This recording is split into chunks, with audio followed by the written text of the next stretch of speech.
Hey everyone, and welcome to the first video for chapter 23, and it's also the first video for period 4. Okay, so we're moving on to period 4, global interactions from about the year 1450 up until 1750. So this is our transition period from the classical era up into the early modern era. And there are a lot of very important trends that we need to focus on during this period.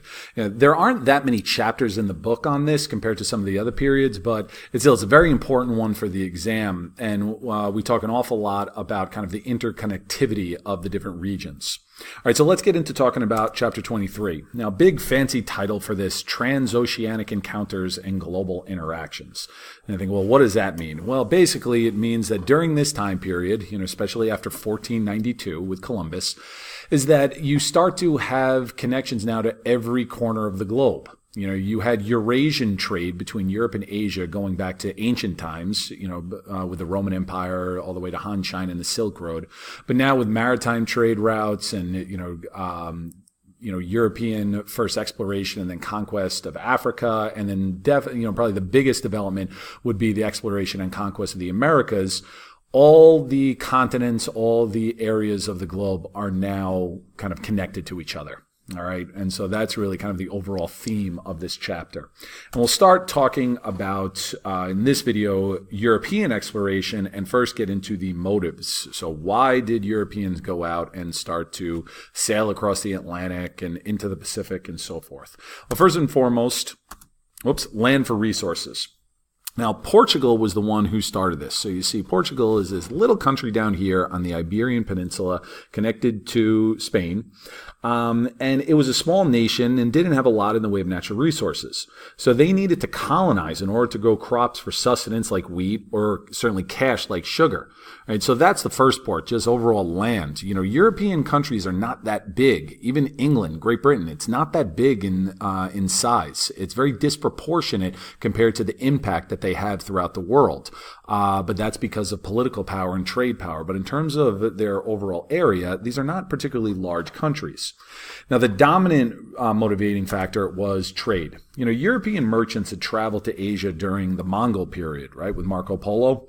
The collapse of the Mongol Empire and the Black Plague did bring a decrease in Silk Road travel, but maritime trade continued. However, it was dominated by Muslim and Italian intermediaries, right? You look at the Muslim trade routes. They were very prominent, but this region up in here, okay, they weren't doing a lot of business along these trade routes. Okay? Any sea routes that came in, you say they had to go through the Middle East and then they had to go through the Mediterranean. So the Muslim and the Italian merchants were going to get first crack at that. And overland routes were problematic because, one, you can't ship as much goods, and two, you're going through some enemy territories, so they're just not as safe anymore. But the area where they really wanted to go was down in this neck of the woods, Southeast Asia. And what they wanted there, they wanted spices. Spices is kind of a generic term, but this was big, big business. Before the Atlantic slave trade, the spice trade was the most profitable trade enterprise in the world. And Western Europeans wanted in on it. Now, the last one, which is not directly economic, is missionary work. Okay, to spread Christianity, right? Christianity is a proselytizing religion, meaning you are actively encouraged in the New Testament to go out and try and convert new people to your faith. It was also used as a justification for voyages that were actually economic in nature. Right? Prince Henry the Navigator, in setting up these Portuguese colonies in the Atlantic, he made it all seem about spreading the faith. So they weren't completely full of it, but economic reasons were really the driving force behind it. Okay, new technology. Sailing across the Atlantic would have been really, really difficult had it been attempted in the medieval period. They needed better ships, better sailing techniques, and they needed better navigational equipment. Now, in terms of the ships themselves, Europeans had developed ships that were big enough to make it, but it was more about the sails. It wasn't that they invented it, but they started to use these things called lateen sails. Lateen sails are triangular. Right? You see here one on a modern-day sailboat. Now, when they're used in combination of square sails, like here on these galleons that were typical of the time period in the 15 and 1600s, it allowed them to take advantage of all types of winds. You could what's called tack against trade winds rather than just sit there and be at the mercy of them at all times. So that made a big difference. Also, inventions like the magnetic compass and the astrolabe. Right? We talked about the compass compass. That was a Chinese invention of the Tang and the Song era that had made its way to the Mediterranean by around the 12th century. Now, the Astrolabe was a simplified GPS device. It determined latitude by the angle of the sun. Longitude, you still weren't going to be able to figure out until they really worked out more exact ways to tell time. But latitude was very helpful in determining where you were going. Portuguese sailors picked it up from Arab merchants in the 15th century, and these new devices allowed European mariners to accumulate sailing data. Now, Atlantic mariners eventually learned that winds blow in seasonal cycles, so like the monsoons of the Indian Ocean, right? So here are your different winds, and you notice how they change slightly during seasons. Okay, you've got your westerlies up in the north, you've got these northeast trades, southeast trades, different latitudes. There aren't huge difference to them, but there are some slight differentiations. By sailing on these and by also keeping good data on it, mariners were able to figure out when is the best time to sail and specifically what routes they should take. It also led to some innovative maneuvers like the Volta do Mar. You look at the map here, the wheel winds of the Atlantic, it forced Portuguese mariners to sail in a very indirect way, right? If you were sailing from Portugal down along the west coast of Africa and you want to come back, going down, you could take the Canary Current, okay? The currents would take you down. But if you wanted to come back this way, you were going to run right into those northeast trade winds. So what they do is they'd angle out kind of around it and then use the southwest westerlies to then take you a little farther north and then let the Portugal current take you home. Yeah, it might take a little bit longer in terms of distance, but the actual time was a lot less, and they wouldn't, waste equipment. They'd have sails destroyed, and they'd run into storms and things like that, trying to fight against these winds. So sometimes a more indirect way was the better way to go. All right, Atlantic exploration. I already discussed much of this in the final video of Chapter 22, so I'm just going to kind of quickly go over some of this stuff. But the Portuguese Travels was the one that started all of this with Prince Henry the Navigator in 1415. Right, you look at the map here from 1418. It says on the map here to 1460. You've got the purple Henry the Navigator. Really just kind of went closer down to the equator, and then colonization of some of those small islands in the Atlantic. And then you have Diaz and Tagami. Diaz was the first one to make it down there. Tagami was the first one to actually sail around. But again, keep in mind what we just talked about, those winds. Tagami decided that it might be better to try and just take a direct way here, but he ran right into those trade winds that pushed him all the way almost to South America and then had to come back. Right? He would have been better off hugging the coast like Diaz, but you live and learn. That's how they had to figure all this stuff out. Now, Tagami's voyage took a lot longer than expected since they didn't have a solid understanding of the winds yet, and only about half his crew survived the journey. But the spices he brought back were profitable enough that it started a craze among European mariners to secure trade routes to India. This then in turn inspired an Italian sailor, who we talked about last time as well, Christopher Columbus, to make his 3 voyages. Columbus believed in a small Earth model. Now, we didn't really talk about this too much last time. Columbus believed that the Earth was about 8,000 nautical miles smaller than it actually is. Right? You look at the map here. Let me erase this part. Okay.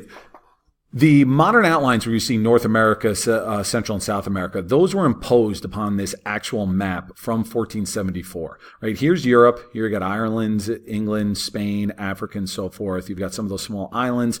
And then this island here, Sipangu, that was the term that they had at the time for some reason it won't let me right there, so I'll write it there, Japan.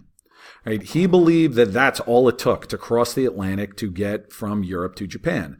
So not only was he way, way off on his math, on his calculations, but also neither he nor anybody, outside of a couple of Vikings who didn't write anything down, did they know that there were 2 huge continents in between Europe and Asia if you wanted to travel that way.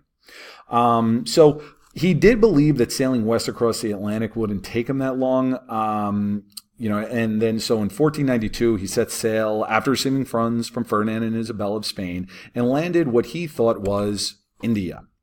Right? Because of his inaccurate numbers, Columbus assumed that when he made landfall, he was in the Indies, therefore referring to the natives as Indians. Now, he never made it all the way to Asia, but his voyages still, they were monumental in terms of world history because they linked the hemispheres. In a later video, we're going to discuss the Columbian Exchange, but there's a reason why the interconnectivity of the East and Western hemispheres was named after him. He opened the floodgates for further exploration, conquest, settlement, and eventually, and unfortunately, exploitation of the Americas. All right, so moving now from the Atlantic to the Pacific. So Columbus and other Spanish explorers started to, settle, kind of land in the Caribbean and then later Mexico and take over. We'll get more into them later. But first I want to get into the explorers that decided, well, how do we get all the way to Asia? All right. How do we get from the Atlantic to our Columbus's original intended journey and make it all the way to Asia? The first European to make this really incredible journey was Ferdinand Magellan. Now, Magellan was a Portuguese navigator who, like Columbus, sailed in the service of Spain. He was the first one to circumnavigate the globe, right? Circumnavigate means to make it the whole way around the way that I just circled it, except the pen won't let me. Almost, there we go. Now I circumnavigated the word circumnavigate, right? You make it the whole way around back to where you started. Let's look at the map here. Let me erase this. Okay, so he sets off here in September of 1519, makes his way down. Now, this region, once he gets down here south of it, this was largely uncharted. All right, eventually makes it all the way down around Cape Horn. The southern tip of South America. And the strait would later be named for him as well. His fleet then sailed west into the vast Pacific Ocean for months before landing in Guam. All right? Again, they had no idea what any of this stuff was out here. Many crew members, they died of disease, especially scurvy, dehydration, starvation. It got so bad that they would take leather and just drag it behind the boat to soften it up and then eat it afterwards. Now, they eventually reached the Philippines, and while they were here, you look at the legend here with the cross. This is where Magellan, he is killed in, getting himself and his crew involved in a local conflict. Now, the remainder of his crew, they decide to continue on, and they finally make it back to Spain. You see here, September 6, 1522, almost exactly 3 years to the date after they first left. Of the 5 ships and 280 men who departed, only 1 ship and 35 men returned. But despite the casualties, Magellan's journey inspired a lot of other exploration into the Pacific. Now, Spain dominated the southern routes. This led other nations to search for what became known as the Northwest Passage. So this is still under the same topic. English mariners in particular, they wanted to avoid the Spanish routes by finding a northern one, right? They figured, okay, what if we go north? Now, the Northwest Passage, as it turned out, was practically impossible even today because much of it is north of the Arctic Circle and is ice for much of the year. It still led to charting and mapping large sections of northern water by mariners such as Sir Francis Drake. He was an English sailor who traveled up the Pacific coast of Canada. He kind of tried to redo Magellan's journey, but whereas Magellan kind of took off this way, he hugged the coast and went all the way from South America up the Pacific coast of Mexico, made it all the way close to Canada until eventually it got too cold, and so there he made it across the Pacific after that. So a very impressive journey by him. And also a Danish navigator, this guy Vitus Bering, he was commissioned by Russia, though, to find it, and he sailed through an opening between Russia and Alaska, and this was later named for him. And this is why they call this the Bering Strait and the Bering Sea. Now, the most important non-Spanish explorer of the Pacific was this guy James Cook. Cook was a British officer who was the first European to travel to Australia, New Zealand, and Hawaii. And he charted voyages from the Pacific Arctic. You see him went all the way up here, all the way down in and around Polynesia. He was eventually killed getting himself involved in a local conflict in Hawaii, similar to the way Magellan was. But still kind of, very, very important for opening up the doors for European travel into the South Pacific. So, overview of some of the early European travels, first from the Atlantic across to the Americas and then onward through the Pacific. And then the next one we'll get into European trade domination in Asia and some of the conflicts that led to.